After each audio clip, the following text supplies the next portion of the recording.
జీర్ణాశయంలో ఉండే ఎంజైమ్ ఏది? పెప్సిన్. జీర్ణాశయంలో ఉన్నటువంటి పెప్సిన్ వేటిని జీర్ణం చేయడానికి సహాయపడుతుంది? ప్రోటీన్స్. జీర్ణాశయంలో ఆహారంలో ఉన్నటువంటి బ్యాక్టీరియాను చంపడానికి మరియు పెప్సిన్ను యాక్టివేట్ చేయడానికి సహాయపడేది ఏది?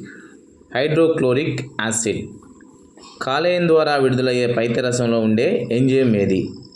పైత్యరసంలో ఎలాంటి ఎంజైమ్స్ ఉండవు.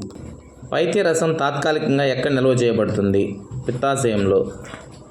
పైత్యరసం వేటిని జీర్ణం చేయడానికి ఉపయోగపడుతుంది? క్రొవ్వులను. కాలేయం ద్వారా విడుదలయ్యే పైత్యరసం కొవ్వు పదార్థాలను జీర్ణం చేసి చిన్న చిన్న రేణువులుగా మారుస్తుంది. ఈ విధానాన్ని ఏమని అంటారు?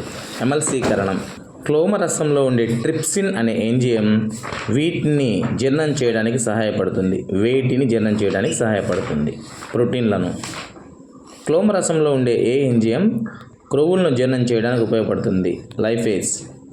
ఆంత్రరసాన్ని స్రవించే భాగం ఏది? చిన్న ప్రేగు.